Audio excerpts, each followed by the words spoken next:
Is manifestation real? क्योंकि लोग मेहनत भी करते हैं और बहुत सारे लोगों की जो बहुत सक्सेसफुल लोग हैं वो बोलते हैं कि हमने मैनिफेस्ट कर लिया। तो क्या ऐसा मैनिफेस्टेशन से कुछ नहीं होता? बिल्कुल बकवास है। ये जो बकवास है ना, अगर इसको आप मानते हो तो आप सुपरस्टिशियस हो, आप बहुत बुरे तरीके से जाकर के फंसोगे। क्यों? क्योंकि पहले आपको ये समझना पड़ेगा ये बोलता कौन है। कोई इंसान है जिसने कुछ अचीव कर लिया लाइफ में because of an number of factors. वो सिर्फ मैनिफेस्टेशन की वजह से नहीं, कुछ भी बैठ करके मैनिफेस्ट करते रहो उससे कुछ नहीं होता है। हजारों चीजें जो सही होनी चाहिए थी वो सही हुई, जिस वजह से वो इंसान एक लेवल पे है। प्लस उसमें लक का बहुत बड़ा फैक्टर है, डेस्टिनी का बहुत बड़ा फैक्टर है, जो हम हमेशा मिस आउट कर देते हैं। मतलब वो इंसान को ये लग रहा है कि मैंने मैनिफेस्ट किया इस वजह से ये मेरे साथ में हो गया। अरे भाई, तुमने अकेले ने नहीं किया, लाखों लोगों ने और किया, उनका तो नहीं हुआ ना। तो एक है एनेक्डोटल, एक है स्टैटिस्टिकली किसी चीज को देखना। जो एक सुपरस्टिशियस माइंड होता है, जो ज्यादातर लोगों का है, 99.99% लोगों का, वो कैसे देखते हैं चीजों को? एनेक्डोटल। देखो उसने ये किया, उसका हो गया। अच्छा, इतनी सिंपल होती है लाइफ। लाइफ में बहुत सारे फैक्टर्स होते हैं, उसकी पूरी जर्नी है, उसको ध्यान से समझो। उस जर्नी में बहुत जगह पर ऐसा आप नोट करोगे कि एक लक का बहुत बड़ा एक रोल रहा, डेस्टिनी का बहुत बड़ा रोल रहा। यानी चीजें उसने करी नहीं, अपने आप हो गई। That person was at the right time at the right place, जिसकी वजह से वो हो गया।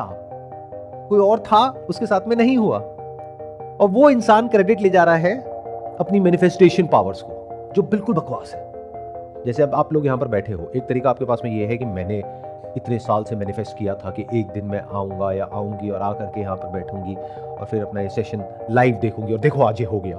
ये एक तरीका है। बट अगर आप ऐसा मानते हो तो आप किसी भी बकवास को मान सकते हो। आपको क्या देखना है कि ये एक्चुअल में आपके हाथ में था ही नहीं, आपने सिर्फ अप्लाई किया, जो और लाखों लोगों ने किया।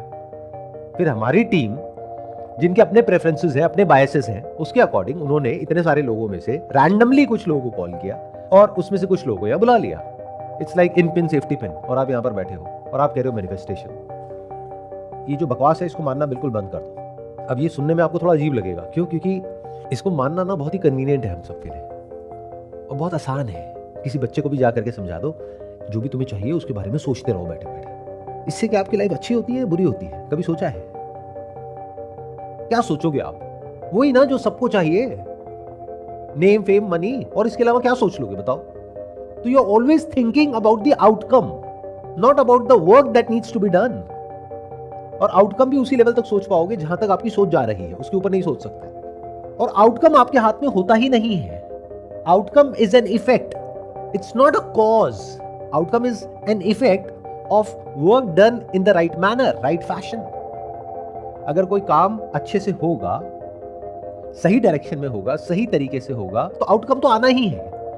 इनफैक्ट उससे ज्यादा आना है जितना आप सोच रहे हो। And manifestation is all connected to the outcome. ये आपकी लाइफ को मिजरेबल बनाएगा। कुछ मिल गया तब भी, नहीं मिला तब भी। क्योंकि अगर नहीं मिला तब तो लाइफ मिजरेबल है ही। मैंने सोचा था, देखो मेरे साथ में नहीं हुआ, मतलब कि ये कायनात ने मुझे सपोर्ट नहीं किया। एज इफ कायनात पूरी आपके लिए बैठी है। कायनात को तो और कोई काम है ही नहीं, इस ब्रह्मांड को तो और कोई काम है ही नहीं। आप सोच रहे हो तो ब्रह्मांड का ये फर्ज है कि वो आपकी इस ख्वाहिश को पूरी करे। बस यही काम है यूनिवर्स का। यूनिवर्स का काम है एक बैलेंस मेंटेन करके रखना। उस बैलेंस के लिए अगर अर्थक्वेक जरूरी है तो अर्थक्वेक आएगा, कोई मरेगा तो मरेगा। ये है यूनिवर्स। यूनिवर्स को इससे कोई फर्क नहीं पड़ता कौन क्या चाहता है, कौन नहीं चाहता है, कौन जीना चाहता है, कौन मरना चाहता है, doesn't matter. Universe works upon the laws of cause and effect, जो अपने हिसाब से अपने आप चलता है। आप कुछ भी चाहते रहो, लेकिन अगर आपको कोई बीमारी होनी है तो होनी है, मरना है तो मरना है।